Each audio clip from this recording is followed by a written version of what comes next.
Doodlebud here. We have something quite interesting. This is a titanium fountain pen piston filler, and the most interesting part of all is none of those things I just showed you, but the fact it's equipped with the JoWo nib. So this whole line now, this brand new one from Asvine, it's the J16, is equipped with JoWo nibs now. Extra fine up to broad, and I've had this pen ahead of launch. It just went live on their Amazon store just a couple days ago. I've had mine for about a month and a half, maybe it's even more. He sent it to me ahead of time so I could play with it and give everyone thoughts in time for the launch, so here we are. It's pretty damn good. And the retail price, this is the brushed finish, so this costs a couple bucks more. This goes for $59.99. Let's round it up to $60. The standard bright finished, that's non-brushed, goes for 56 bucks. So around $60, a titanium machine pen, piston filler, JoWo nib, and has a nice little ink window on here. I think this could be a big deal to competitors. This pen could be a threat. Anyways, let's tell you all about it. I recently reviewed a pen very similar to that, and that's this one over here. This is the Mahjong. This is their P136, and it's in a titanium finish. So very similar concept. This is, the design is taken from the Mont Blanc 146, even down to the ink window, but they did a decent job on this. Pretty good. I brought up a few little details, but overall, a decent pen. But I have to say, the Asvine one is better.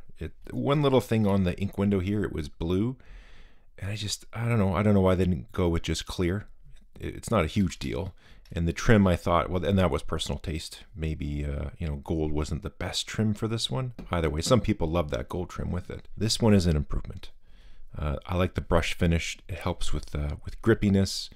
I find the accent pieces here goes a little bit better with titanium. Again, that's personal taste. Other folks might like the gold. It's not metal on metal threads with the cap. So this one here, the threads are fine, but you do feel more, you know, metal on metal, so it's not as smooth.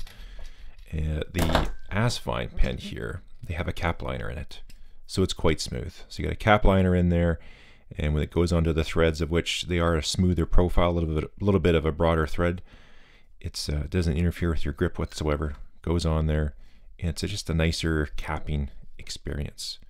So lots of great things about the pen. There is one thing, sealing isn't amazing. It's about a 2-week. And then it will skip just a touch. It only takes a few characters to get it going again, but it's not, you know, the best sealing pen I have. I have some pens you can leave them for 6 months to a year, and it's like they were just used yesterday. 1.5 turns to remove the cap. So this is not like a 1-year sealing pen. It's about 2 weeks. It dries up just a hair. I haven't done a month with it. I'm curious though.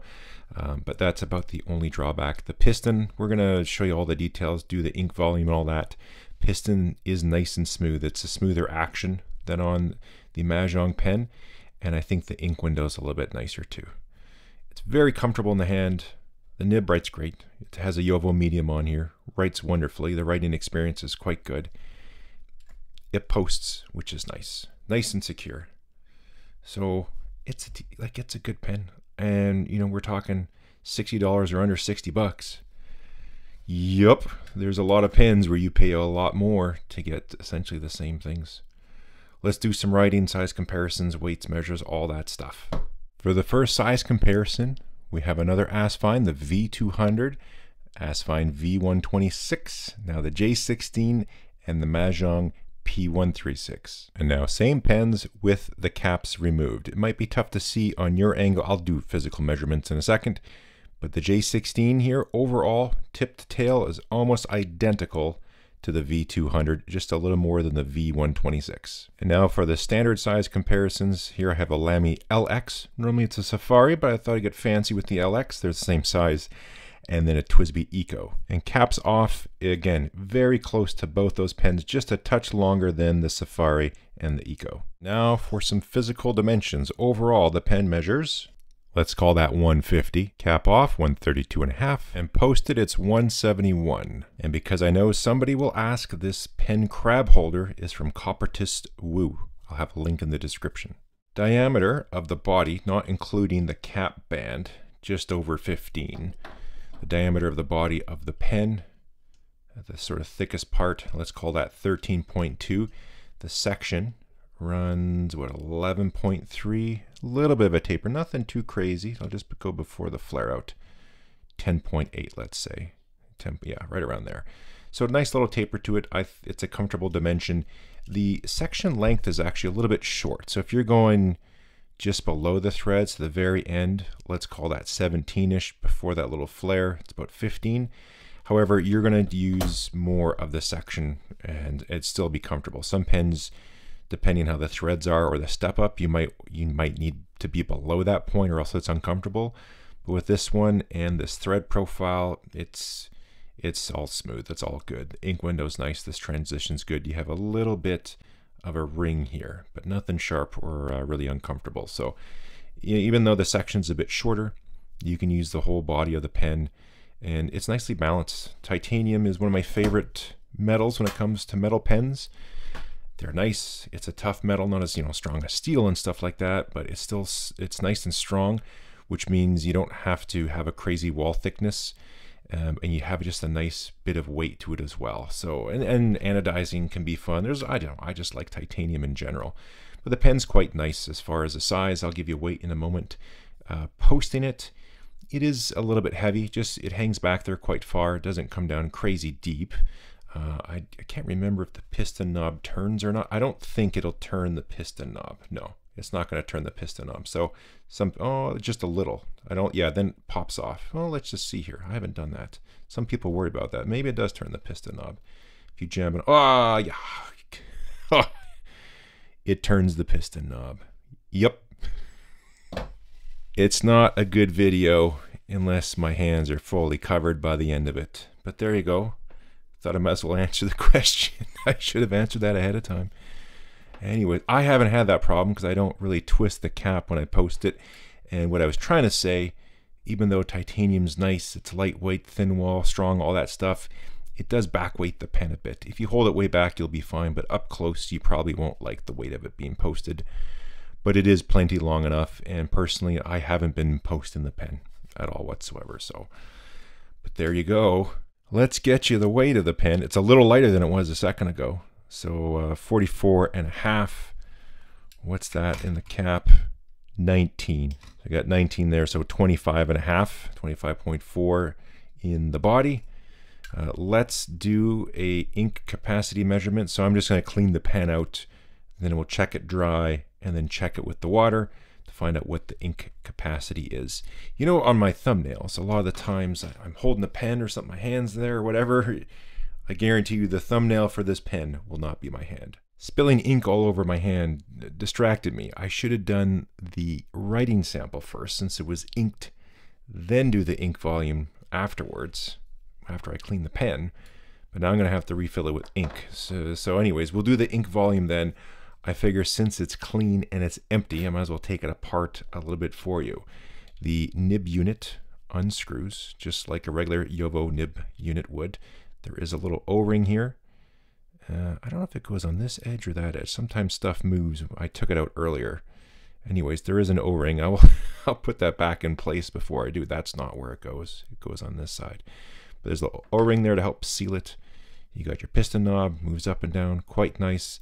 The ink window has a little bit of a smokiness to it. You can see that there. Let's remove the whole piston assembly. I have an Asvine wrench. I can't remember if it's from this pen or not. I got my boxes all confused, so I can't remember if this came with the wrench or not. In this case, we're going righty-loosey. Okay, so we'll spin that off. And let's show you the inside guts. You don't need to do this on the pen. I encourage people to just leave their pens alone because you are increasing the likelihood of you screwing something up. But there you are. There are the parts. So we have, obviously injection molded screw there that goes into a machined housing for the piston assembly. All just goes together. Put a dab of grease, just a little dab will do you, silicone grease, when you reassemble.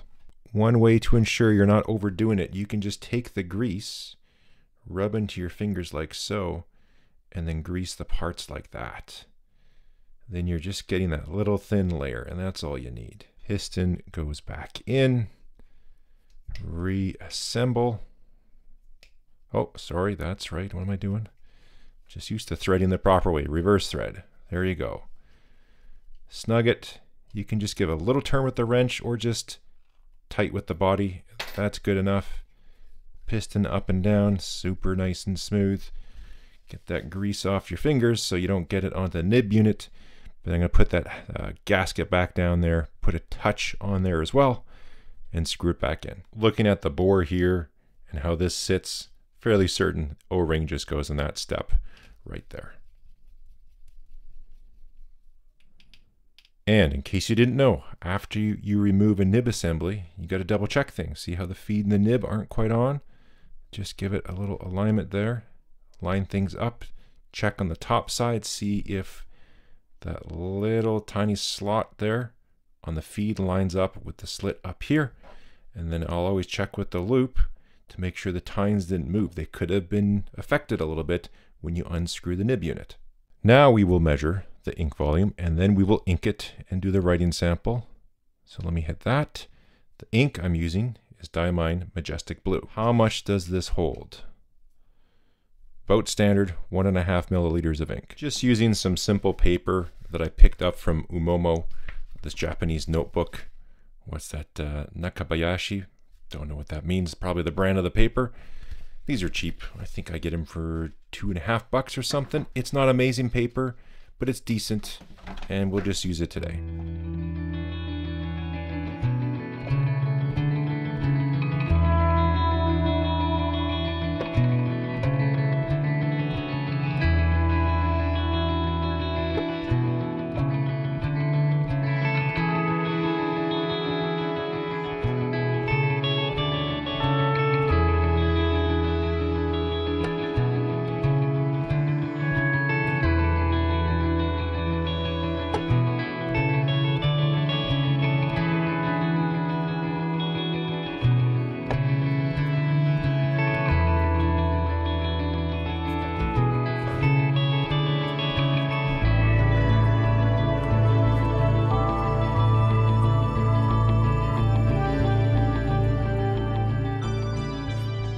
Overall, really happy with the pen. It writes wonderfully, which is what a pen should do. You should take the cap off. The nib should be ready to go. And it feels nice in the hand and it's tuned properly. That's how it has been out of the box. And ever since, as I mentioned, the seal is good, not your longest sealing pen. That would be my only recommendation to improve it a little bit more. But other than that, it's good. I enjoy writing with it. These are the things I typically write with a pen as soon as I get it. The classic mango chutney. This is also one of my favorite ink colors, Azure Noir and Lovely Sunset. The reason I do those, I find if a nib isn't quite tuned properly, it's going to pick up one of these things. A lot of times, normally I don't cross my T like that on all my writing, but when I do it on Sunset, I do that just specifically to get the nib the right way. And sometimes it'll miss just a hair on that. It could be perfect everywhere else, but that little stroke there, this thing was just perfect. So very happy with it. It has worked every time, been very reliable, comfortable, all that type of good stuff. That's where we will leave it. I think I've gone over everything I can think of, at least what I would want to know before picking up a pen. Price point, yes, this is pretty good. Could be upsetting to a lot of other pens that are out there in the universe. Titanium piston fill with a number 6 Yovo nib, maxed out. That's for the extra $4, and the brush finish is still only $60. I don't expect it to stay there forever. I could see this pen debuting at that price and going up a little bit. I would not be surprised whatsoever. Maybe it does, but I could see that going up a little bit more because I think it's a great deal. Anyways, we'll leave it there. I'd love to hear your thoughts on this one. If you haven't, I've just released this video, but if you haven't seen it, this is one of the coolest pens I've ever seen. This new Pelican pen I just picked up. So if you haven't watched that video, check it out. Or maybe I'm the only one who likes it. Anyways, we'll leave it there. There's some stuff to click, like description, comments, thumbs up, subscribe, the join button, all that stuff. We'll catch you next time.